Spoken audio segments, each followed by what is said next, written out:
Esto es El Cernidor. Otros ya te contaron las noticias. Nosotros te contaremos la verdad. Conduce Álvaro Alfonso, Amodio Pérez y Horacio Lampariello.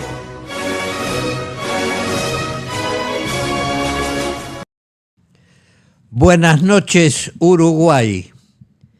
Con la presencia de Álvaro César Alfonso, Horacio Mario Lampariello, la asistencia técnica de Javier Caraballo, quien les habla, Héctor Amodio Pérez, ponemos en marcha el cernidor número 134, correspondiente al día 26 de agosto del año 2024.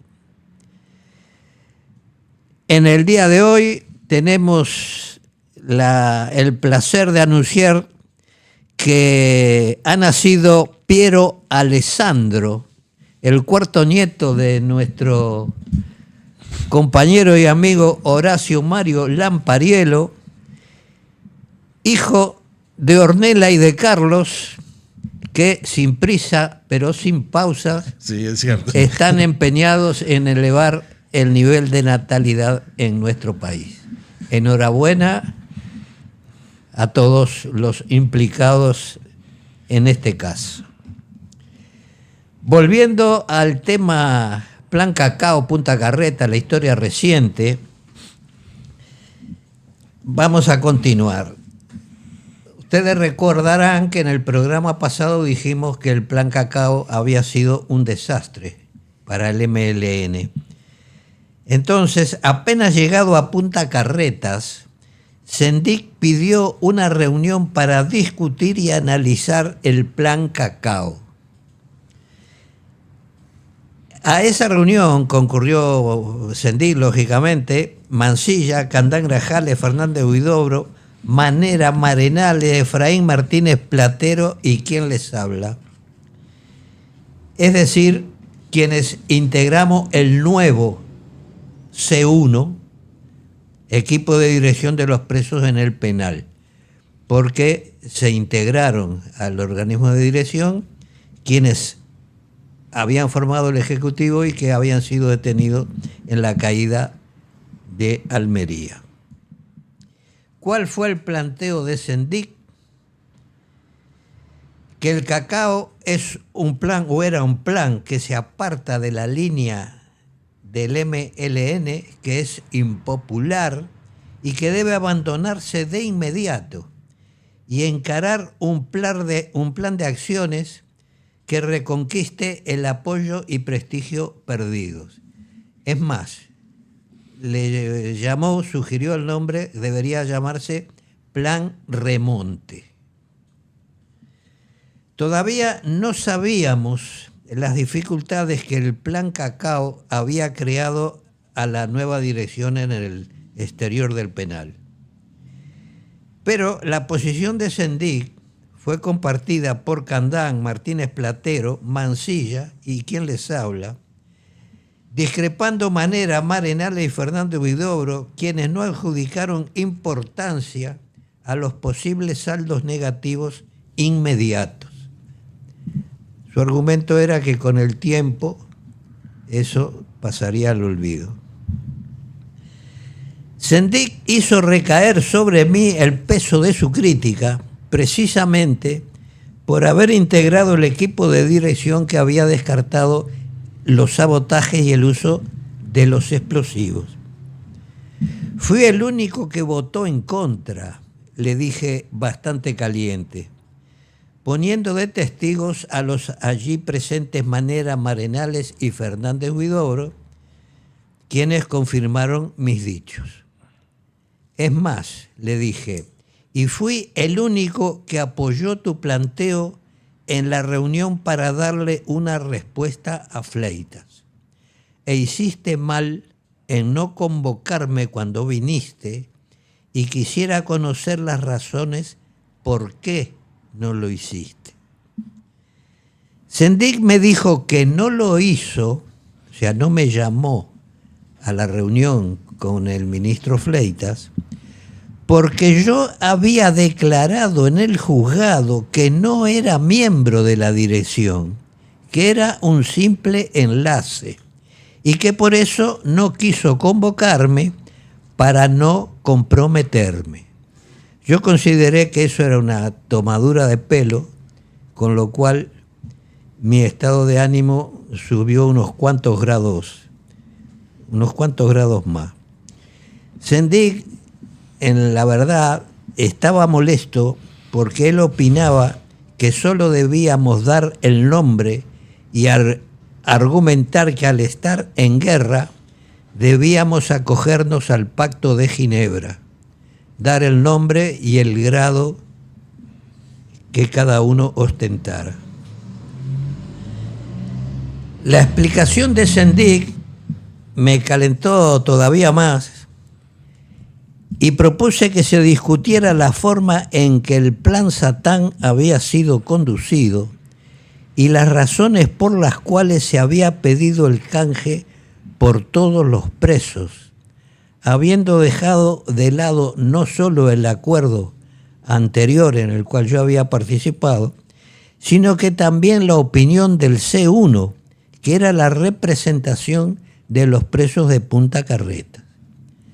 Entonces yo hice responsable a Sendik directamente, pero Candán, Efraín Martínez Platero y Mansilla admitieron su responsabilidad en la decisión. O sea, se hicieron solidarios con la posición de Sendik. Comenzó entonces una discusión en la que surgieron reproches sobre cuestiones anteriores y poco a poco la reunión se fue caldeando. Cuando el timbre anunció el fin del recreo, se decidió continuar la reunión por la tarde.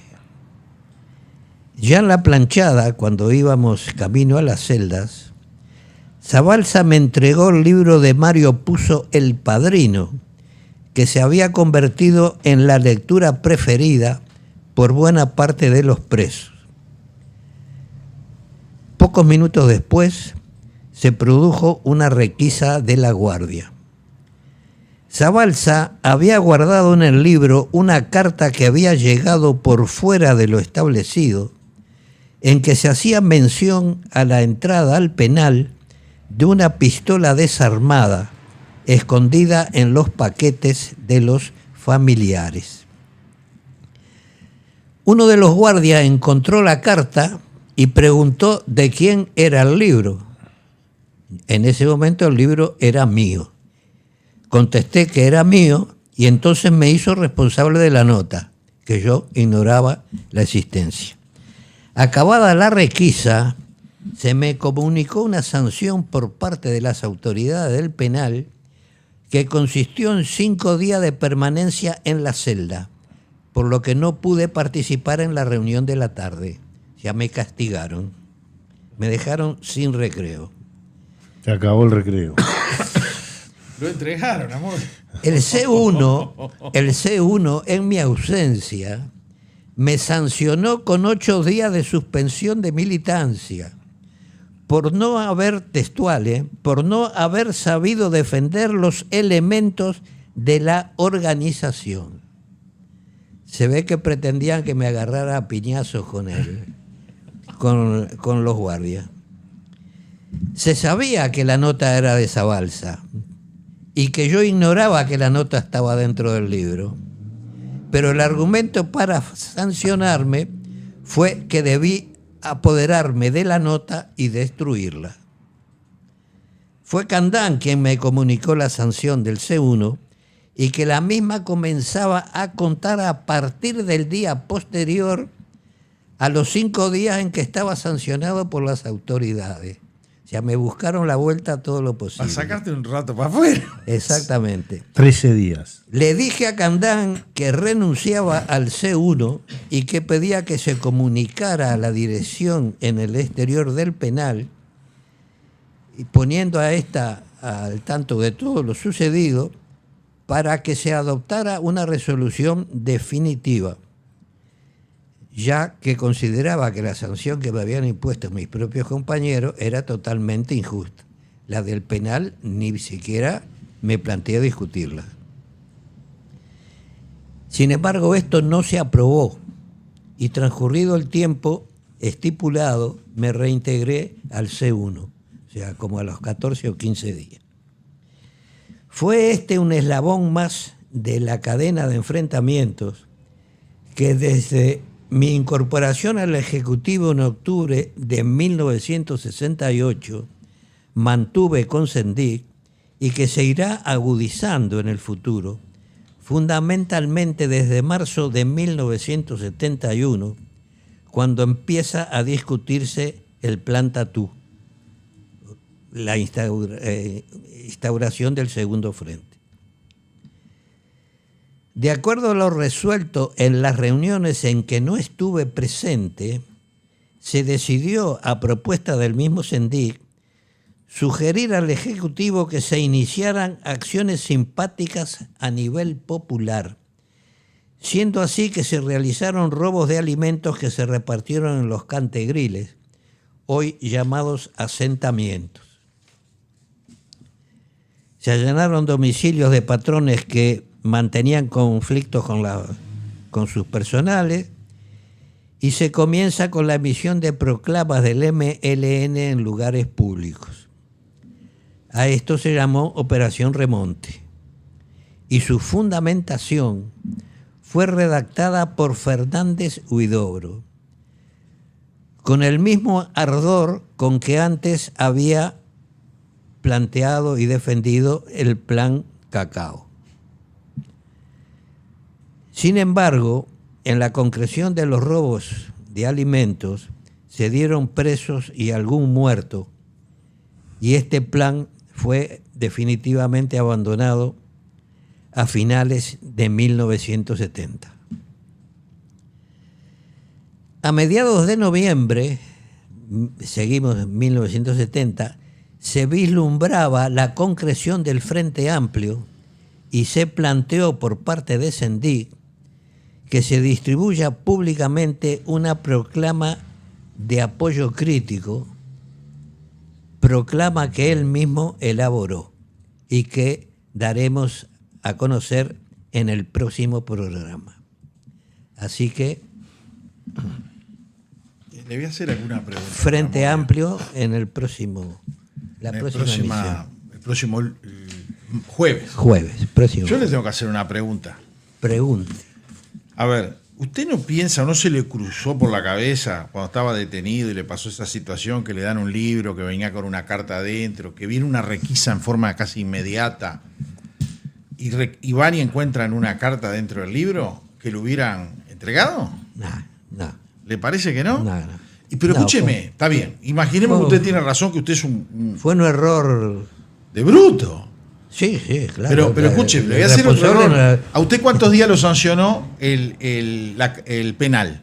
5. 5 días sin recreo. Nada de meterlo en un pozo, no, nada. No, por las dudas, ¿vio? Como los milicos eran tan malos, digo, se metía burrada, digo. En esa época no. No, bien. Entonces, después a usted lo sanciona la dirección. Interna del penal. Interna del MLN. Sí, pero dentro del penal. Dentro del penal. ¿Por cuántos días le dio? 8 días. 8. A contar después de los 5. Exacto. Y dígame una cosa.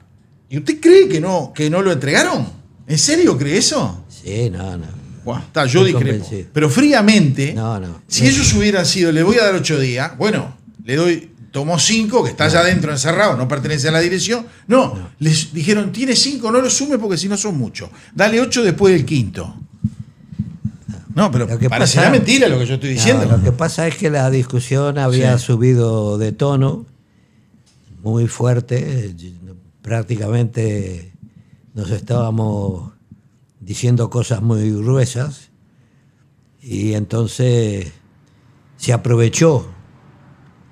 Sendic supo en todo momento que haber planteado la liberación de todos los presos políticos en ese momento fue una decisión que él planteó, que había planteado antes, que en las reuniones del Comité Ejecutivo le hicimos ver que era un disparate pedir esa cantidad de presos a liberar, porque se dejaba al gobierno en una situación sin salida, y aprovechó que yo no estaba en el Ejecutivo, volvió a plantear la liberación de todos los presos, y bueno, ahí, como yo no estaba, quienes me habían apoyado antes se volcaron a favor de la... No se volcaron, unos guapudos que no aguantaron la presión, maestro, ¿qué me va a explicar? Gente grande que salía para hacer guerrilla y atentado y choreo. Amodio, ¿era normal esas sanciones entre ustedes? Sí. Vamos. ¿Y a Sendik se lo podía sancionar igual que a usted? Sí, bueno, esa era una de... Se podía, pero nunca se hizo.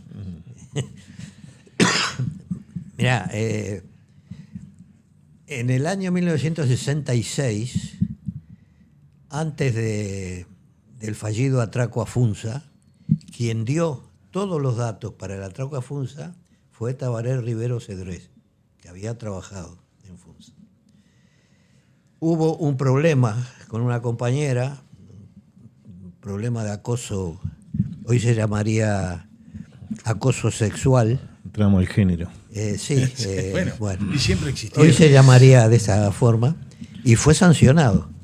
Y Tabaré Rivero Cedrés, que tenía una experiencia en el accionar a nivel del más alto, no integró el equipo que íbamos a saltar Funza. Ahí hubo una sanción. Y después hubo otros compañeros sancionados por otros motivos, por pérdida de materiales, por falta de puntualidad, aparte de la crítica que se hacía, ¿no?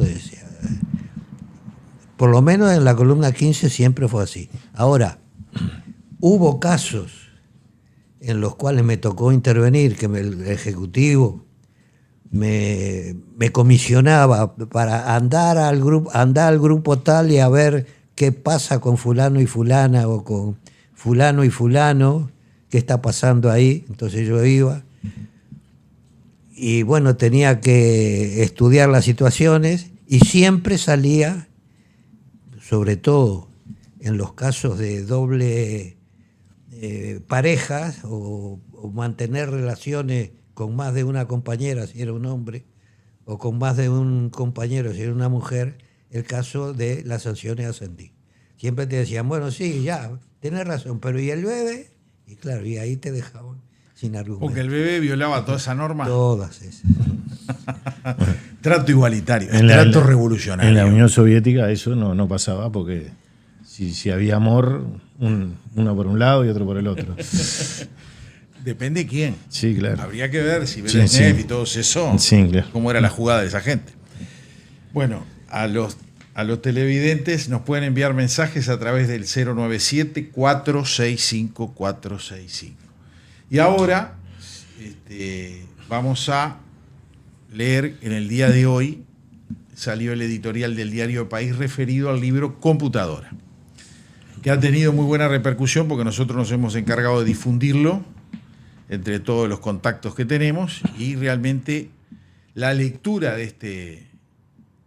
este editorial realmente es muy buena. Y dice así: El País, opinión editorial, no es cualquier lugar del diario El País, ¿no? El editorial central, además. Sí, el editorial central, sí, que aparte salió con la foto del libro. Sí, sí, en internet así. Exactamente. Computadora comunista, del día 26 del 8 de este año.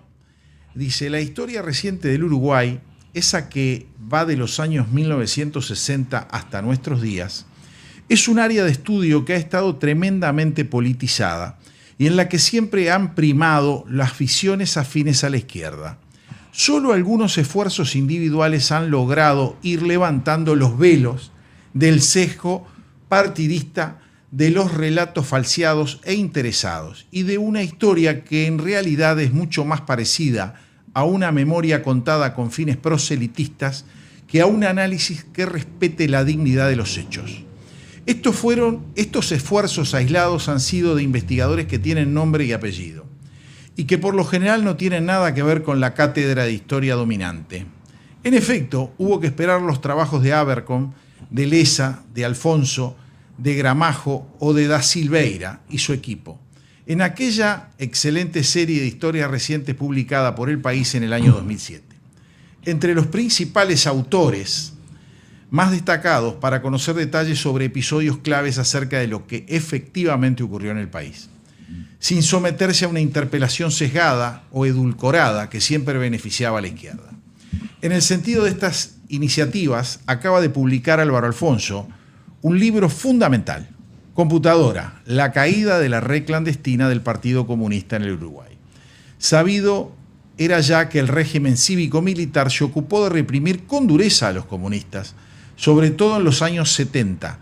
Cayó por entonces su escondido aparato armado y parte de su dirigencia fue a la que más sufrió de prisiones en las cárceles. Sin embargo, lo que nadie había investigado sistemáticamente antes de este libro de Alfonso es toda la red de colaboración que existió entre las Fuerzas Armadas y en particular la Marina y dirigentes y simpatizantes comunistas que una vez atrapados por las fuerzas represivas del Estado decidieron integrarse al trabajo de sus captores de manera de acelerar la caída de la red comunista que aún actuaba en el país.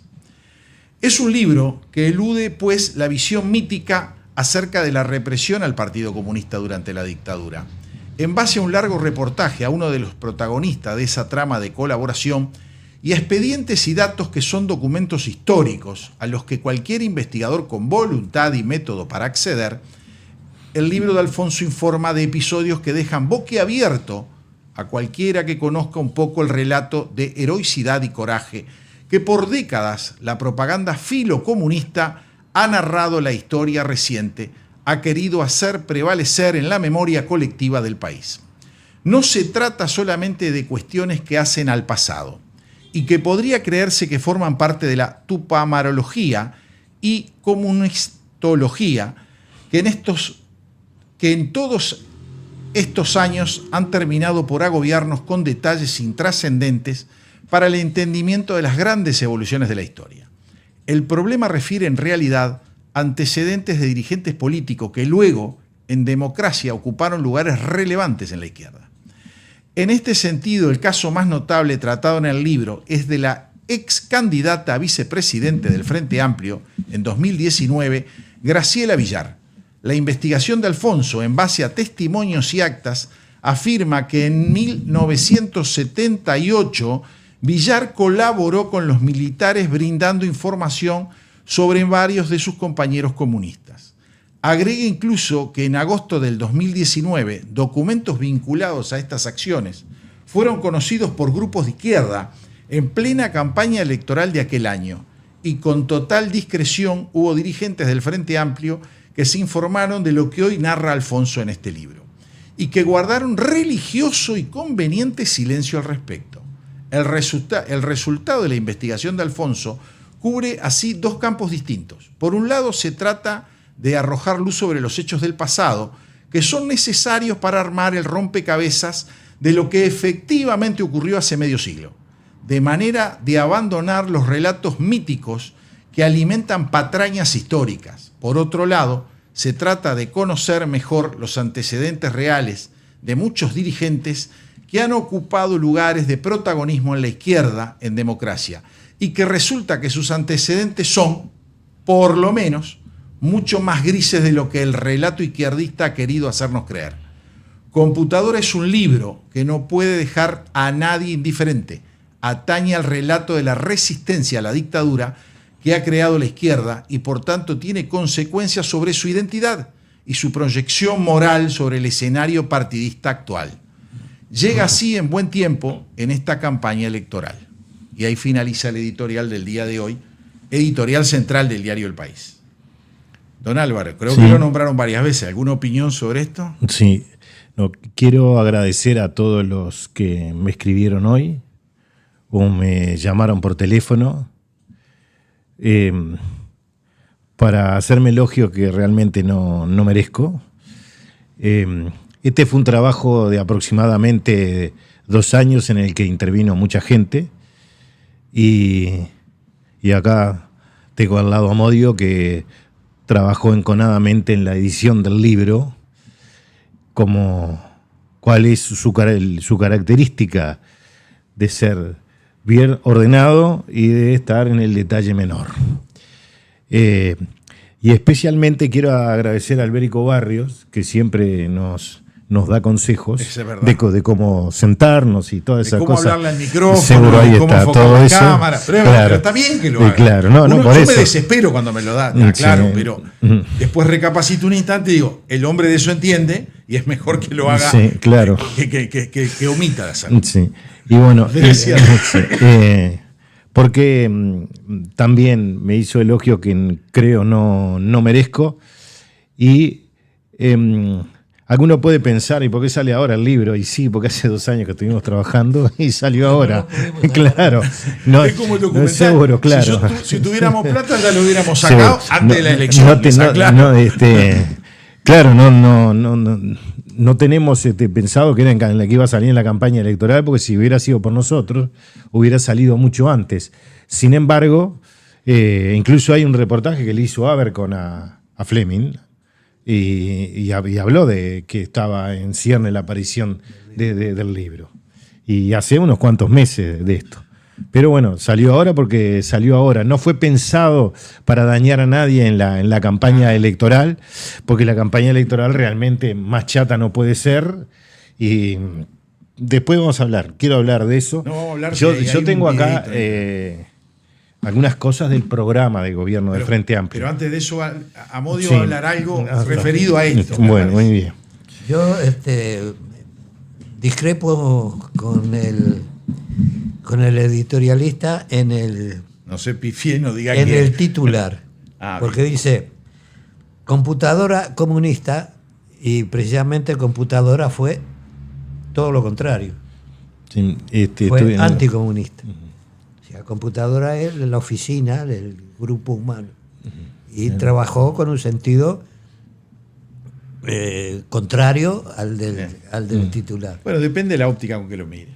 Estaba lleno de comunistas la oficina esa. No eran pero no eran comunistas. Había de todos los grupos. Comunistas. Bueno, está bien. O sea, pero es un detalle. Ahora, lo que ningún historiador ha tenido en cuenta, ni puede tener en cuenta, porque no conoce, son estos pequeños detalles que yo he referido de las discusiones dentro del penal, que parecen que no tienen importancia, que no tienen peso, pero dentro del funcionamiento interno de una organización que, como dijo una vez Marenales, no éramos una secta, pero nos parecíamos mucho. Sí, claro. La violación de los acuerdos, el no cumplir con el reglamento, el ningunear en las discusiones, el hacer ver como que estabas de acuerdo con una cosa y terminaba la reunión, ibas y hacías todo lo contrario. Eso lo Todas esas cosas minaron el funcionamiento y terminan siendo, con el paso de los años, una de las causas por las cuales después se dice que eran enfrentamientos de tipo personal. No, respondían a una forma de funcionamiento, de aceptar los reglamentos y de aceptar la disciplina interna. Nada más. Sí. No, que allí había miembros, empezaron 2 miembros del Partido Comunista en el Uruguay, pero también después hubo gente del MLN, del Partido Comunista Revolucionario, de los GAU. Es decir, llegaron a ser 12, ¿no? En ese lugar. Tú dijiste el otro día que nosotros no decimos lo que venimos no nos comentamos lo que vamos a decir. No, es cierto, no tengo la menor idea de nada. Pero como Amodio desbordó por la punta, tiró al centro, yo voy a entrar a cabecear. En este caso, con el tema del Partido Comunista, de lo que estamos hablando. Yo le voy a mostrar acá, voy a tapar el nombre, porque no tiene sentido. Este es un pedido de ingreso al Partido Comunista del año 1972, que supongo que es igual ahora, ¿no? Y cuando uno lee esto, y después que encontraron el fichero comunista, no había que preguntarle nada, porque acá está todo. Es decir, le tenían que informar al Partido Comunista cuántos años hacía que vivían en el barrio. ¿Qué más le preguntaban? Pero mire, además, lo que había que tener para entrar al Partido Comunista, ¿no? El Partido Comunista del Uruguay, en el Uruguay, porque acá queda probado que es en el Uruguay, es la vanguardia política de la clase obrera y su forma superior de organización. Defiende a los trabajadores y de la nación. Es la unión voluntaria y combativa de los comunistas solidarios en la lucha por el mismo ideal y que se orientan por la ideología científica del marxismo-leninismo. Se guía por los principios del internacionalismo proletario, de solidaridad internacional de los trabajadores. El Partido Comunista del Uruguay, en el Uruguay, lucha por guiar a los trabajadores y el pueblo uruguayo hacia el socialismo y la posterior edificación de la sociedad comunista. En las presentes condiciones históricas, brega por unir a la clase obrera, los campesinos y todas las fuerzas patrióticas y democráticas para conquistar la liberación nacional y social de nuestro pueblo. Como pueden ver, no puede llamar la atención que en febrero y en junio el Partido Comunista estuviera a favor del golpe. Estoy hablando del año 73 con esto que dice acá. Y el artículo 2 dice: puede ser miembro del partido toda persona mayor de 18 años, y acá nos dice que también había menores de edad haciendo guardia en la sede central del Partido Comunista. Bueno, capaz que los ponían en la UJC. Seguro. No, pero habla de esto. Le daban salida por ese camino. Sí, hablan de esto. Puede ser miembro del partido toda persona mayor de 18 años sin distinción de sexo, nacionalidad o raza, que acepte el programa y los presentes estatutos, luche por su aplicación, milite en una de sus organizaciones, cumpla las decisiones del partido y abone regularmente su cotización. Si no pagaba, no podía ser del partido. La solicitud de afiliación al partido debe ser presentada en forma individual y avalada por 2 miembros del partido, aprobada por la agrupación y ratificada por el organismo inmediato superior. Los miembros de la Unión de la Juventud Comunista podrán ser admitidos con la sola recomendación de la instancia inmediata superior a la organización juvenil a la que pertenezcan. El ingreso de grupos que hayan estado afiliados a otras organizaciones políticas, así como de las personas que hayan sido dirigentes de otros partidos, será resuelto directamente por el comité ejecutivo, en este caso el comité central del Partido Comunista. Así que si usted venía de otro lado, tenía que pasar por otro rigor para ser miembro del Partido Comunista. Me vuelvo a reiterar que esto es del año 1972, está el nombre, el apellido, la fecha de nacimiento, la edad, nacionalidad, si está inscrito, la credencial, el domicilio, entre las calles de cuál, en qué departamento, en qué zona, cuánto hacía que vivía en el barrio, su profesión, en la empresa que trabajaba, cuántos años hacía, si integraba el sindicato, etcétera, etcétera. Cuando los militares lo detenían, no a los dirigentes que estaban en el cómodo exilio en la Unión Soviética y Alemania Oriental, y llamaban por radio y le daban el nombre, y a los 2 minutos le leían todo esto y le decían: ¿viste? ¿Para qué te vas a hacer amasijar? Ya te entregaron, habla y contá todo. Claro. Embromada la situación. Yo hoy... el tema es importante. No sé si querés seguir en este tema, opinar de algo o pasamos... No. Tenemos el tema, las opiniones sobre Venezuela y sobre lo que dijo el presidente que iba a hablar en las Naciones Unidas, referidas por el candidato a la presidencia por el Frente Amplio, Yamal Gorsi. Y yo le voy a pedir a Javier que pase el video con el audio, así después la comentamos. El presidente de la República va a viajar en septiembre a Nueva York y va a volver a insistir, va a volver a presionar en lo que él mantiene y entiende que fue un fraude electoral respecto a Venezuela. ¿Cómo lo ve esa actitud, esa actuación del presidente de nuestro país? Tiembla Maduro. Los que van a decidir sobre Venezuela son unos tigres. Ahí hay intereses de los monstruos más monstruos del mundo. Rusia, Turquía, Estados Unidos, Irán. Capaz que escuchan lo que nosotros decimos como país, capaz que se conmueven. Dudo. Eso no tiene nada que ver con lo que yo pienso de las elecciones de Venezuela. Para mí fue un desastre. Pero bueno. Y también tenés dos opciones. Tener un incendio ahí, que para algunos no es nada, pero bueno. Y vos podés ir con nafta y le echás y decís, ay, mirá cómo te asusto. O podés buscarla, bueno, ¿cuál es la salida para un país que... Porque acá hay gente que murió, hubo violencia en las calles. ¿Qué? Hay que buscar bastante mejor cuál es el rol del Uruguay en esta región tan compleja, en un mundo tan complejo. Uruguay siempre tuvo vocación de paz y de articulación. Las veces que hemos sacado pecho, por lo general nadie se asustó. Y no sé, está bien. Yo creo que hay que reclamar democracia en todo el mundo. El 8% del mundo tiene democracia plena.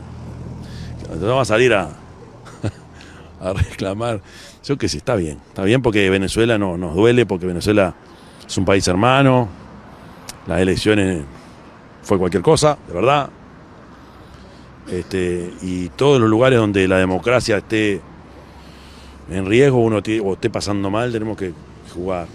A mí me preocupa mucho Haití. Bueno, ustedes escucharon, yo quería pasar el video con el audio de Orsi, porque no tiene desperdicio. Desde cómo pone la cara, los gestos que hace con los ojos, lo que dice. En ningún momento dijo que era una dictadura. A ningún frente amplista pone la palabra dictadura, que es la realidad que se está viviendo en Venezuela ya desde hace tiempo. Se había generado una gran esperanza en estas elecciones y resulta ser que hicieron lo imposible para estafar al pueblo en general, no solo a la oposición, porque estafan hasta los que votaron por Maduro, porque al fin y al cabo los tipos les entra la duda si realmente lo que votaron ganó o no ganó. Ahora, yo puedo entender que Orsi en una campaña electoral no le guste lo que diga el presidente de la República con respecto a que iba a ser duro sobre el tema Naciones Unidas y dar la posición de Uruguay. Que a nivel de Naciones Unidas, no importa que seamos un país chico, que no tengamos fuerzas armadas para salir a tratar de solucionar esos problemas que pueden hacer otras grandes potencias. ¿Correcto? Pero sí he escuchado a nivel político cómo se expresa siempre el Uruguay y cuál ha sido la postura histórica de Uruguay con respecto a las dictaduras. Cuando estuvimos en tiempos de democracia, tampoco soy iluso. ¿Bien?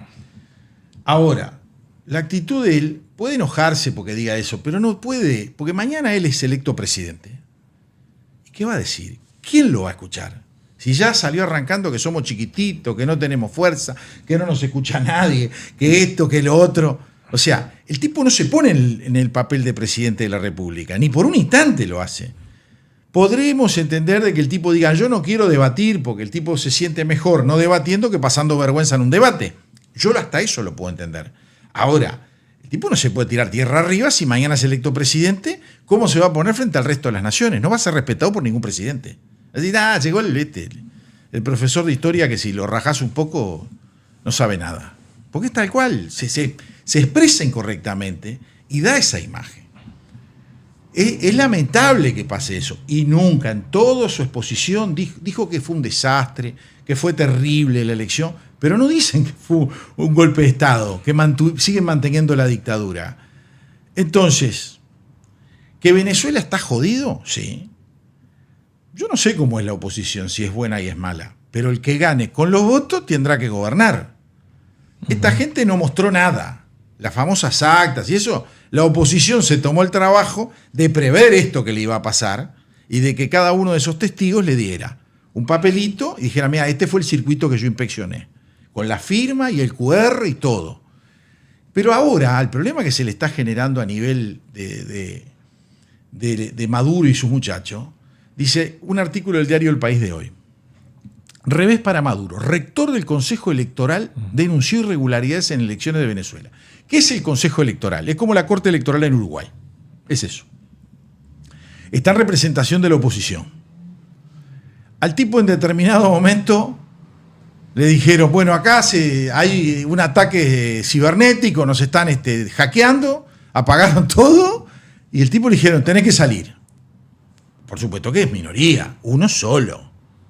¿Tá? Entonces, él expresa lo siguiente. Todo lo ocurrido antes y después de la elección señala la gravedad de la falta de transparencia y veracidad de los resultados anunciados, indicó Juan Carlos del Pino, afín a la oposición, pero miembro de la Corte. El rector del Consejo Nacional Electoral de Venezuela, Juan Carlos del Pino, denunció este lunes irregularidades durante los comicios presidenciales del 28 de julio, con lo que a su juicio se perdió confianza en la integridad del proceso, así como en los resultados anunciados que dieron como ganador a Nicolás Maduro. Y ustedes me dirán, che, pero el hombre recién ahora lo dijo públicamente, el 28 de julio, ¿no? Y yo te voy a decir algo. El gran lío que hay en Venezuela, que ahí te llevan preso y te meten en la mazmorra. Están llamando al que era candidato por la oposición que se presente en la fiscalía y para acusarlo poco menos que de conspiración. Y vamos a aclarar algo, el que tenía que resolver el tema de las elecciones, qué había pasado y todo, era el Consejo Nacional Electoral, y no fue al que le llevaron las denuncias. Se la hicieron a la Suprema Corte venezolana, que está no comprada, está totalmente alineada con Maduro. Entonces, lo que muestra acá es que lisa y llanamente este hombre dijo así. Asimismo dijo que el 29 de julio declinó la invitación del presidente del CNE, el chavista Elvis Amoroso, para asistir al acto de proclamación de Maduro, al mantener, dijo, una postura de desacuerdo con la falta de transparencia en el proceso. Claro, el tipo está viviendo en Venezuela. Ahora no sé cómo, ya se animó a hablar. Pero muchos me dirán, la oposición es igual que Maduro. Está bien, pero todavía no gobernó. Y todavía le robaron la elección. Lo que sí tengo claro que llevan más de 2.000 detenidos. No te aconsejo las cárceles venezolanas porque dice que no son muy lindas. Se están dando palo, varias decenas de muertos, por lo menos 15, una decena y media de muertos. Y todavía el tipo Maduro le pasó el tema a la Suprema Corte, que sabía que lo tenía arreglado. Hace unos días atrás, el ministro de Cultura, que ahora no recuerdo el nombre, en un consejo de ministros, que Maduro tiene la costumbre de transmitirlo en vivo por televisión al pueblo, dijo que él entendía que no era una conspiración, y se puso de frente, muy sutilmente, ¿no? Y Maduro lo contradijo y lo frenó. Pero igual salió a la luz. Ahora, ¿andás a saber dónde está ese pobre cristiano que era el ministro de Maduro? Y sí, digo, no debe estarla pasando muy bien. Yo, honestamente, que la actitud de Orsi sea la que es y toda la del frente, que en ningún momento dicen que hay una dictadura, es porque tienen claro que el día que lo hagan, los de allá van a empezar a levantar las piedras para mostrar las chanchadas que se hicieron en los gobiernos de Mujica con los acuerdos, y de Vázquez con los acuerdos con Venezuela. Y eso es que lo tiene frenaditos. Ahora, eso demuestra que no son muy democráticos porque van por sus intereses personales. No sé si... Estoy de acuerdo con lo último, totalmente. Y me parece que fue la mejor, de todas las que he visto, la mejor imitación de Orsi sobre Mujica. Y no entiendo por qué no habla como Orsi y se quiere parecer a Mujica, hasta en los gestos, ¿no? Y no me parece que eso le haga muy bien en la campaña electoral.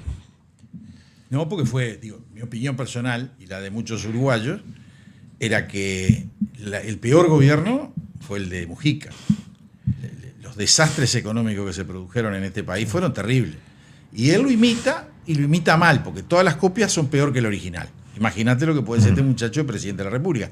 Pero bueno, será decisión de la población si lo vota o no. Claro. ¿Quiere comentar algo? Sí, cómo no. Vamos, dele con fe. Yo estoy de acuerdo en la mayor parte de las cosas que dijiste. Ajá. Evidentemente Venezuela está hoy bajo un régimen de dictadura, de lo mismo que hay otros países, el caso de Cuba, el caso de Nicaragua, y por poner el ejemplo más notable, que tiene más repercusiones a nivel mundial, el caso de China. Cierto. Con el cual el gobierno uruguayo, Sí. en la persona del mismo presidente, Es verdad. que con toda justicia ataca a la dictadura venezolana y se exalta y se enoja mucho, sobre la dictadura china no dice una sola palabra. Es más, andan desesperados para firmar un tratado con China. Coincido con usted. Eso en lo general, digamos. Ahora, la historia de Venezuela es una larga historia de corrupción política. Creo, si no me equivoco, que fue el primer país donde se instaló una guerrilla en Sudamérica. Douglas Bravo creo que fue era el comandante. Estoy hablando de memoria. Y la oposición venezolana no tiene nada que envidiarle a la forma de conducción de Venezuela que tiene Maduro en la actualidad. No es decir que no fue gobierno, no. Fue gobierno ya muchas veces antes. Y llevó a Venezuela a una situación no tan jodida como es la de Venezuela en la actualidad. Lo que pasa es que hace años que esto pasó, no existían las redes, y nos enterábamos tarde, poco y mal. Sí. Porque además los medios de comunicación, como siempre, han estado controlados por los intereses económicos. Y nosotros hablamos de la situación en Venezuela, pero Estados Unidos, el paladín de la democracia a nivel mundial, comercia con Venezuela tranquilamente. Y le bajó hace poco las sanciones porque necesitaba petróleo venezolano, porque el flete era más Entonces, corto. todo en este mundo traidor, nada es verdad ni es mentira.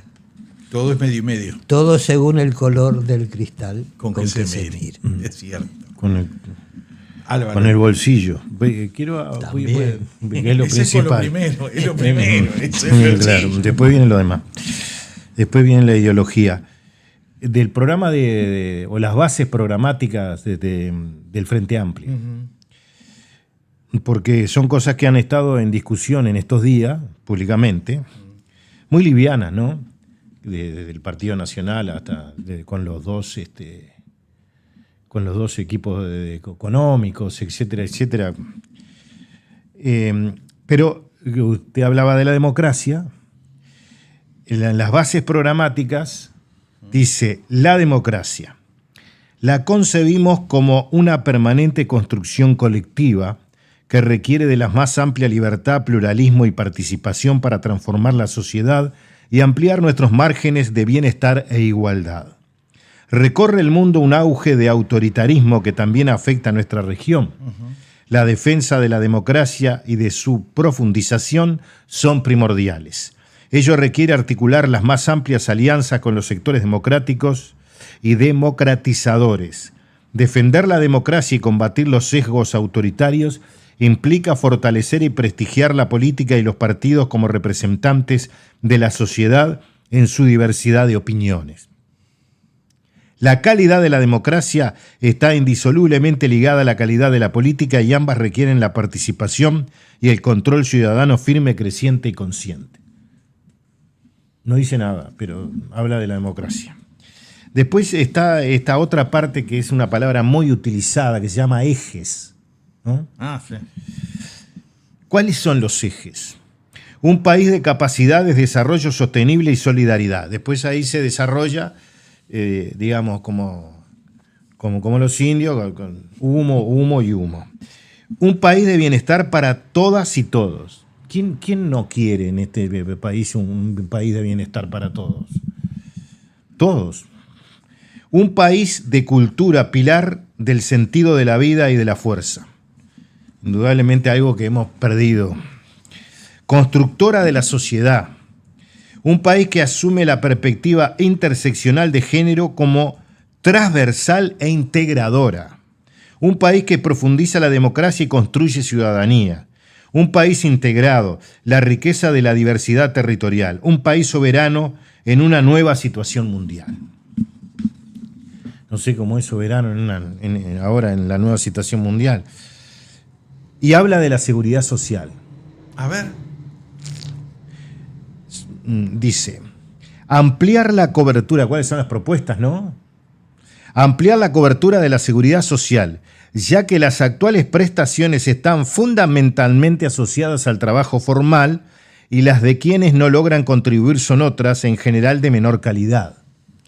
Atender la situación de los trabajadores independientes, unipersonales y las nuevas formas de relación laboral, garantizando pisos básicos de protección social bajo un criterio de equidad con respecto a otras formas de trabajo. Y aquí quiero parar, porque parece que aprendieron, ¿no? Porque cuando vino la pandemia habían quedado colgado el pincel en el BPS, había 400.000 personas que no podían ser atendidas por el BPS. Parece que ahora... la pirámide, no tengan aporte jubilatorio. Seguro, ahí está. Y después dice, entre las primeras acciones del gobierno, convocar a un amplio, democrático y genuino diálogo social entre todas las organizaciones políticas y sociales representativas del conjunto de la sociedad, a fin de procurar el mayor de los acuerdos posibles para llevar adelante los cambios y mejoras que deben introducirse a nuestro sistema de seguridad social, atendiendo a las necesidades y características de la sociedad actual. ¿Qué quiere decir esto? Nada. Porque si esta es la respuesta al proyecto de seguridad social votado, esto significa nada. Porque en realidad, cuando se discutió este tema, todos opinaron. Después será responsabilidad de quienes redactaron de no haber tomado las opiniones de toda la gente. Pero todos tuvieron la oportunidad de expresarse y de decir qué le parecía bien y qué no le parecía bien. Pero la postura de Orsi es la misma. Va a dejar hablar a todo el mundo, después pone lo que quiere. El problema que se le generó el otro día, antes que siga Álvaro, con el tema Odone, que salió que sería el ministro de Economía, que salió a dar su posición contraria en determinados puntos al PIT-CNT y al sector del Partido Comunista en el Uruguay, y lo entrevistaron enseguida a él, y él lo desautoriza diciendo la última palabra la va a tener siempre el presidente, pero no te cuenta cuál va a ser la última palabra. Es lo mismo que hace ahí. Y que continúa y dice, en el marco del diálogo se propone impulsar un sistema de seguridad social con 3 pilares. Solidario no contributivo. Este ya existe. Son las reparaciones pecuniarias. Claro, el no contributivo, claro. O sea, te doy plata, pero vos no pongas un mango que sí, cobraste. Sí, de reparto intergeneracional, contributivo. Muy bien, es el que también existe. Y después este que es muy llamativo, ¿no? Y de ahorro no lucrativo. Es decir, que si usted ahorra, está lucrando, no se entiende, no sé. Seguro, ¿quién va a pagar la infraestructura? Sí. Eso va dirigido a la SOFA. Sí, está claro. Claro. Y el primero sí, están las PER o están las pensiones comunes a la vejez, por ejemplo. ¿No? Es esa. Sí. Pensiones a la vejez, es el primero. Yo lo que pasa que, así como está, yo digo, acepto. Claro, porque son cuestiones generales. ¿Quién no va a estar de acuerdo con mejorar? Sí, vivir mejor, ¿no? El tema es cómo se hace, claro. El cómo, que es lo que nadie explica. Ahí está. Ese es el tema. ¿Cómo vamos a hacer tal cosa? Ese es el tema. Y en el cómo, ahí es donde aparecen las diferencias entre un partido y otro. Por supuesto. Vamos. Pero aparte hay un gran problema. A muchos uruguayos, en general, a muchos humanos, les gusta que le mientan. Y le digan cosas bonitas y no cómo las van a lograr. Sí. Y hay gente que, yo he conocido gente que, por ejemplo, vota un partido político, un candidato dentro de un partido, porque le promete algo a cambio personal, luego no se lo cumple, se enoja durante 5 años, le vuelve a mentir y se vuelve a enganchar con el mismo candidato del mismo partido. Entonces vos le decís, que le prometió lo mismo. Pero por supuesto, y te hace el cuentito del tío, porque a veces, lamentablemente, lo que se hace más en el Uruguay, en todo orden de la vida, en política, familiar o lo que sea, es el cuentito del tío famoso, que te vendían el Obelisco o te vendían el Estadio Centenario. Después hay un capítulo que está titulado Terrorismo de Estado. Si usted entra a Wikipedia, terrorismo de Estado es la utilización de métodos ilegales de carácter clandestino por parte de un Estado con el fin de causar cambios económicos y sociales estructurales en un lapso de tiempo relativamente corto, ¿no? Ahora, los teleteatros argentinos siempre tuvieron acá mucha audiencia. Sí. Bueno, esto también, ¿no? Porque acá los argentinos nos pasaron dos cosas después de terminada la dictadura. Terrorismo de Estado y los dos demonios. A las dos nos ensartaron con esas dos cosas. Y que la cátedra universitaria las abrazó, ¿no? Es decir, acá fueron Fuerza Armada y los Tupamaros los únicos responsables de todo lo que pasó acá, cosa que es mentira.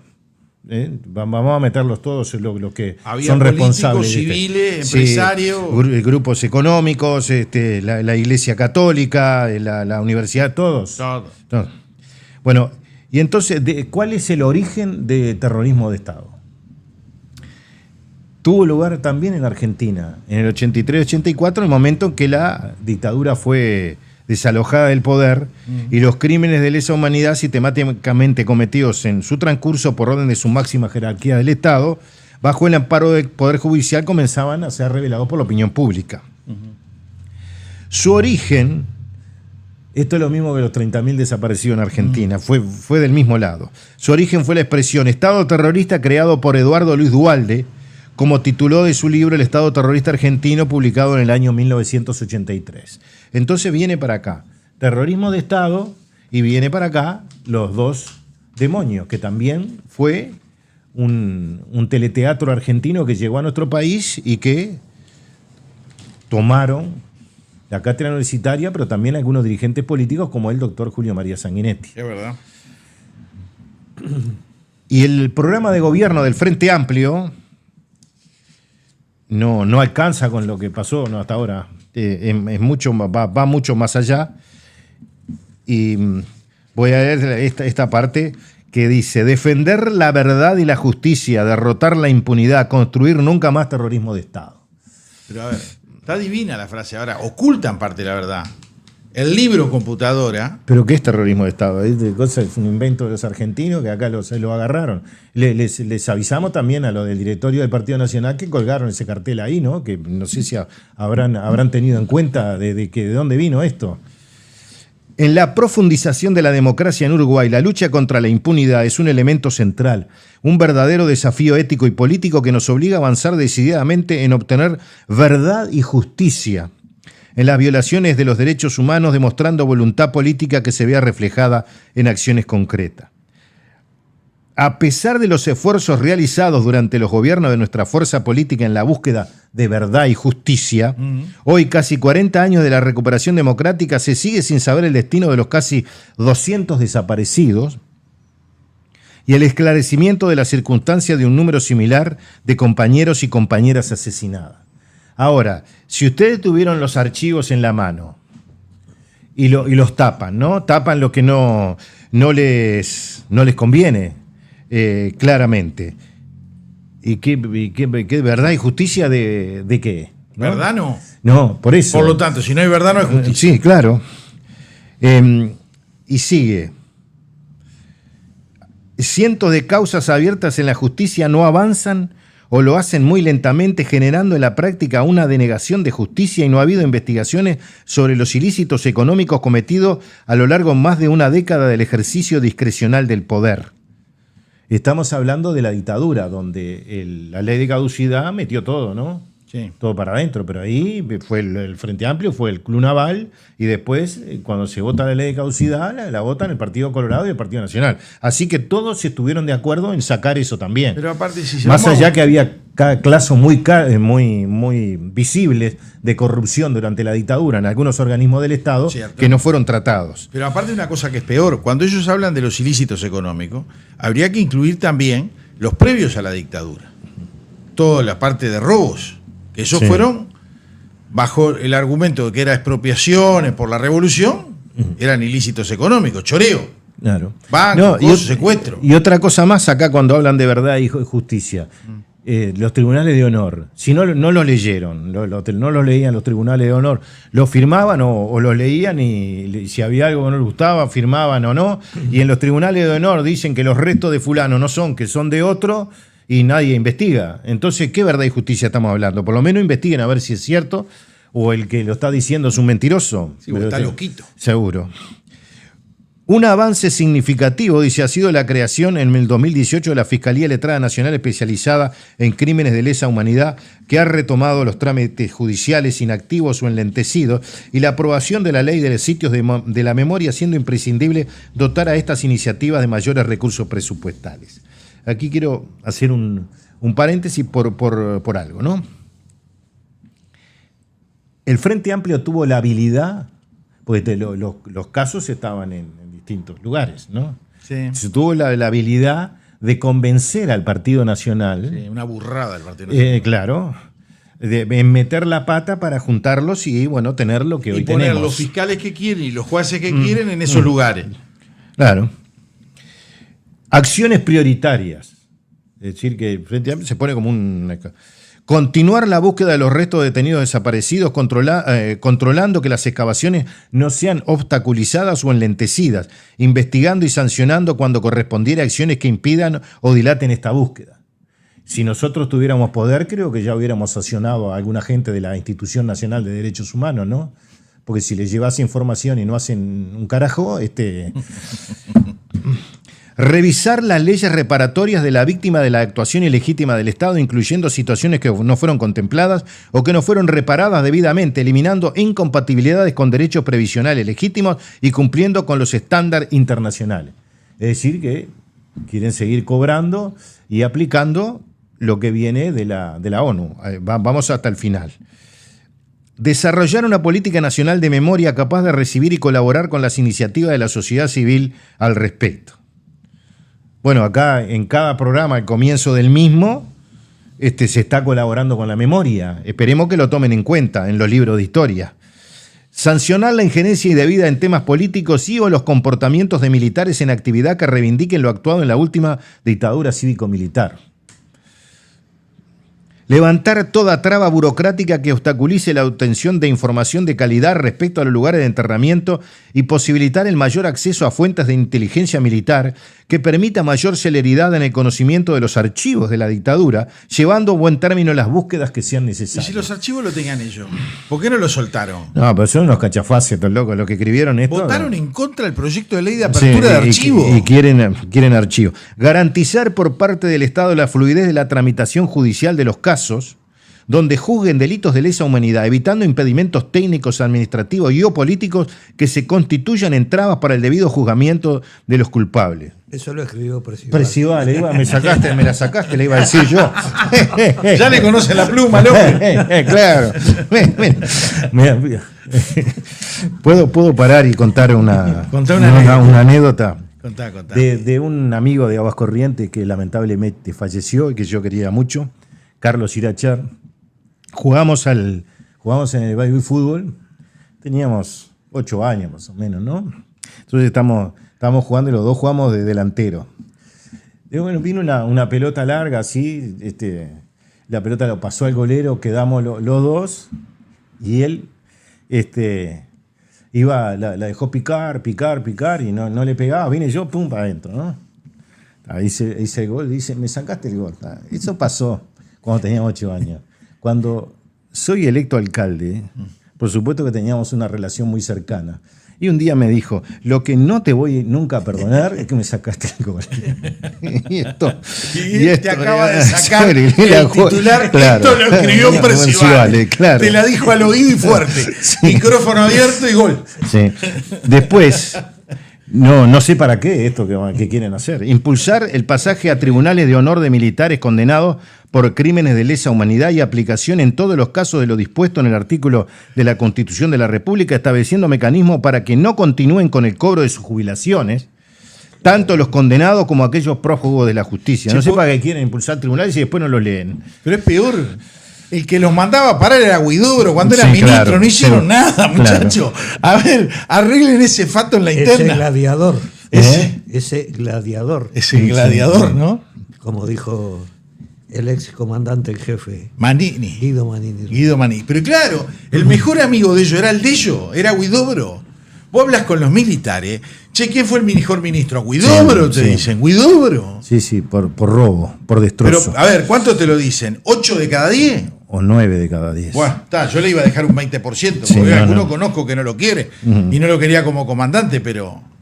Después, y apróntese con esto, ¿no? Ay, no, ya viene otra. Establecer en los programas educativos de todos los niveles cursos sobre el pasado reciente, como también estudios y proyectos sobre derechos humanos, construyendo garantías de no repetición y de memoria en las comunidades, tanto educativas como territoriales de cada localidad, grupo social y cultural. Y sí, lo que hizo todavía la izquierda. Lo que pasa es que solo cuentan una parte de la verdad, una parte de lo que pasó. Hay que contarla toda. Claro. Hay que contarlo todo. Y bueno, pero ¿sabes qué pasa? Personas como vos, Amodio, que se sientan acá y durante 10 minutos, 15 o 20 minutos, 2 veces por semana, te cuenta el pormenor de la situación, la cara de uno, cómo te sacaron de la reunión del comité dentro de la cárcel, dale 8 días de sanción, más los 5 que le encajaron los milicos son 13. Eso, vos, hay otros que han sufrido situaciones como la tuya, persecución, y se han aburrido y dejaron libre a la gente que pensara lo que quisiera. Hay gente que se fue a vivir a la frontera, otros están fuera del país. El único loco de la bolsa que se le ocurrió venir en el 2015 al Uruguay, enfrentarse a los tipos en el medio del gobierno del frente, comerse 2 años preso, por más que fuera domiciliaria, ¿no? Pero eran 2 añitos, guardado en tu casa, que terminaste ganando el juicio, que te tuvieron que resarcir con dinero, no de ellos, sino de papá Estado, sos vos. A ver, si yo encontrara 5 más de la versión tuya, sería divino. ¿Vos tenés idea de los líos que se podrían armar a nivel de prensa si 4 o 5 personas como vos empiezan a decir las verdades de las internas de todos estos partidos? Por favor, sería brutal. Después vamos a revisar los programas de gobierno de todos los partidos. Sí, vamos a hacer comentario de todos los partidos. Vio que nosotros ya tenemos libros todavía acá para entregar de gente que lo compró y no lo ha venido a buscar porque está lejos o porque algunos están enfermos. No se le han mandado y que mañana mandaremos uno que habíamos detectado que no lo habíamos mandado. Pero yo había comentado el otro día un libro que hizo Álvaro Alfonso allá por el año 2010, La vida de nosotros, escuchas telefónicas durante la dictadura y punto suspensivo, que sería este. Año 2010, un libro finito, muy entretenido, con actas de la época de la dictadura, cómo intervenían a los principales actores políticos, caso Jorge Valle, espectaculares, principalmente basado en la investigación I-13 de Antel, que yo integré conjuntamente con Miguel Yuria, la doctora Graciela Damasco, estuve ahí como asesor principalmente de Yuria y de Damasco. Y nos quedan 15 ejemplares, 15. Y como estamos recolectando dineros para el documental, aquella persona que quiera tener este ejemplar, tenemos solo 15. Lo vamos a vender a 500 pesos cada uno. Es uno que no ha perdido actualidad. Vamos, si usted me permite, vamos a leer el comienzo, a ver si con el comienzo les puede interesar. Creo que sí, porque proceda. Me menciona, el prólogo lo hizo usted, sí, conocedor de la situación, y el libro empieza así: a escena. Viernes 12 de septiembre de 1980, hora 9:15. La campanilla del teléfono sonó 3 veces. Secretaría del Ministro del Interior, respondió con tono impersonal el funcionario policial que jamás imaginó atender una llamada de ese interlocutor. Buenos días, señor, saludó cortésmente un hombre del otro lado de la línea. Buenos días, retribuyó amablemente el oficial, que se identificó con su grado, nombre y apellido. Mire, habla Jorge Valle. Usted sabe quién habla, porque usted me está escuchando, y como me está escuchando, sabe quién soy. Acometió con sarcasmo el entonces proscripto líder de la lista 15 del Partido Colorado, una de las colectividades políticas fundacionales del Uruguay. La dictadura uruguaya estaba en pleno apogeo. En poco más de 2 meses se disponía a plebiscitar la Constitución de la República con la oposición de la mayoría de los políticos y de la ciudadanía. Pese al régimen de excepción, el policía quedó paralizado tras las palabras pronunciadas por quien menos de 20 años después, el 1 de marzo del 2000, ocuparía democráticamente la presidencia de la República. El pesado silencio se quebró cuando Valle espetó: mire, le transmito mi deseo de conversar con el señor ministro, el general Núñez. Manuel Núñez. El policía no salía de su asombro. Efectivamente era el encargado de procesar las conversaciones del teléfono intervenido de Valle, que vivía en esa época en el residencial barrio de Pocitos. Entonces nerviosamente registró el pedido de Valle en la primera hoja que tuvo a la vista. Bien, señor, lo llamaremos a la brevedad, dijo el oficial. Tras los saludos de rigor, cortaron la comunicación. Eso es el comienzo del libro. Usted sabe una cosa, ¿no? Ese oficial luego se juntó con Jorge Valle. Sí, claro. Por eso está la fuente de los dos. Esto fue reconstruido a través de los dos. Se juntaron. Sí, y claro. se llevaron muy bien. Sí, sí. Mientras estaba vivo Jorge Valle. Sí, sí. Porque aparte era votante de Jorge Valle el hombre. Era peor el tema. Sí, claro. Era cruda la situación. Pero bueno, aquellos oyentes, televidentes, que quieran obtener, nos quedan 15. No tenemos más. Hay que agarrar esos 15, nos mandan, yo los voy anotando y les digo, bueno, hagan el depósito que para usted lo tengo reservado. Y ahí les paso el número de cuenta y hacen el correspondiente depósito. Son solo 15, 500 pesos cada uno. Esto es más barato que en la feria de Tristán Narvaja. Sí. Tenemos algunos mensajes. Enrique dice, este habla orcicadas, con el verbo generado por Rodríguez Pupo, referente a lo que habíamos estado hablando antes. Después acá Edgardo dice, buenas noches, un gusto verlos como siempre, quiero uno de esos ejemplares. Bueno, entonces acá a Edgardo le reservamos el número 1. Vamos a ir anotando en un rato. Marcelo dice, buenas noches a todo el equipo, ojalá haya 4 o 5 amodios, pero la verdad a nivel prensa no pasa nada. Hay libros muy valiosos y valientes, pero sin irnos muy lejos, el libro computadora donde está toda la prensa que tendría que estar hablando de él y sus verdades, y pone signo de interrogación. Bueno, ese es real. Pero bueno, hoy por lo menos el diario El País nos levantó con un editorial espectacular, porque me encantó. Sí. Así que le dijimos a la gente... Yo tengo tobillera puesta para entrar a los canales, no puedo pasar a 200 metros en algunos de ellos. Chifla, eso chifla, ¿no? Son las reglas de juego, Calavera no chilla. Pero tiene memoria. Estamos la misma, o sea que no hay problema. Estamos todos igual, ¿no? Sí, claro. Eso le pasa.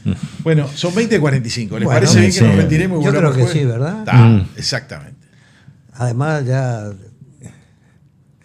para dar rienda suelta. Che, me ganó Amodi hoy con lo de Percivales, ya la quedé. ¿No? Ya que hasta arruinaste el partido. Se acordó de que le había robado el gol a uno a los 8 años. Claro.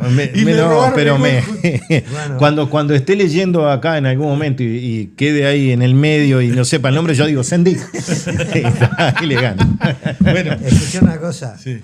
Me hiciste acordar a la muerte del asesinato de Acosta y Lara. Que según dice Rodolfo Wolf, como Blixen tardaba mucho en apretar el gatillo, el que lo mató fue él. O sea, el mojarra Wolf. ¿Por qué? Porque Blixen no le dijo, me quitaste el muerto. Claro. Ahí está.